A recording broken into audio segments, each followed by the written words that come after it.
岩倉ハンター、平津豊が、岡山県倉敷市の岩倉神社と新宮神社の岩倉について説明します。昔は、岩倉神社の近くまで海が迫っていましたが、現在は水田となっています。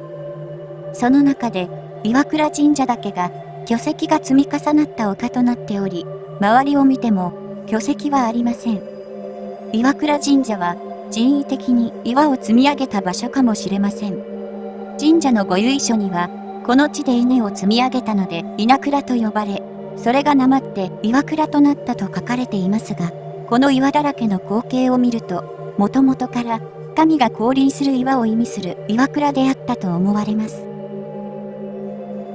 神社の本殿の背後の巨石がご神体の岩倉です。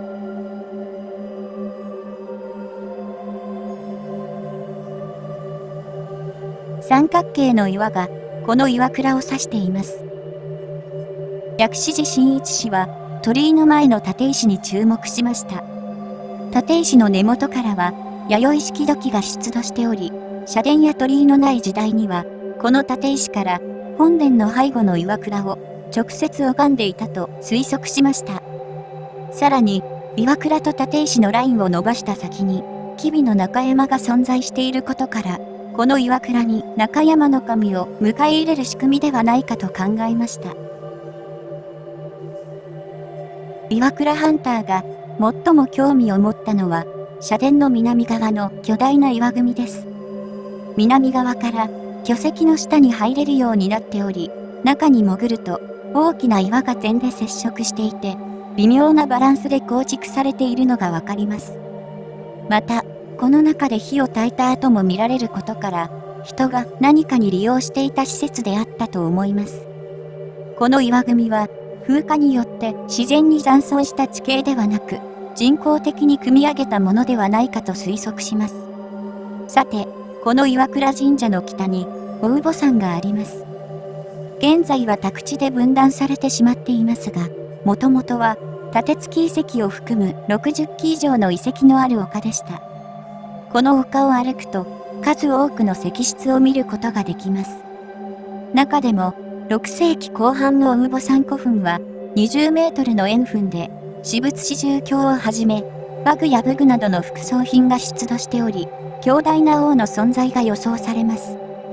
古墳のそばには、井原産の波形石を使った家型石棺が保存されています。おうぼ山の南の端に竹林左脳の命を祀る新宮神社が鎮座しています。この神社は50個ほどの石で構成された環状列石で囲まれています。この環状列石は神社が建てられる前からこの場所に存在していた祭祀場を示す結界石ではないかと考えられます。新宮神社のそばには蛇頭岩と呼ばれる岩倉が祀られています。正面から見ると、まさに大蛇がこちらを睨んでいるような造形で、恐ろしさを感じます。斉藤森弘氏は、著書の中で、おうぼ山の標高30メートルのあたりの妙と岩遺跡は、一番高い場所に大量の石を用いて埋葬した木棺の跡が発掘され、そこが遺跡の中心であるとわかる。一段降りたところに、奇妙な用途不明の浅い溝があった。幅は約6メートルで土器の破片が多数出土した。この奇妙な溝状の遺構こそ日本的に変形された聖サーペントではないだろうかと述べられています。おうぼ山古墳と立月遺跡の間に存在した弥生時代中期の妙と岩遺跡について斉藤氏は木棺を中心に直径25メートルの溝がぐるりと一巻きしていただろうと推測し、これが日本のサーペントであると主張しました。このサーペントとは、エドウィン・デイビスがオハイオで発見した蛇状の土盛り遺跡であるサーペントマウンドのことを指すと推測します。サーペントマウンドは、フォート・エンシェント族によって1070年頃に作られたとする説が有力です。この遺跡に埋葬の跡は見つかっておらず、用途は不明ですが、その形は明確に蛇をかたどったもので、卵を飲み込もうとしている姿です。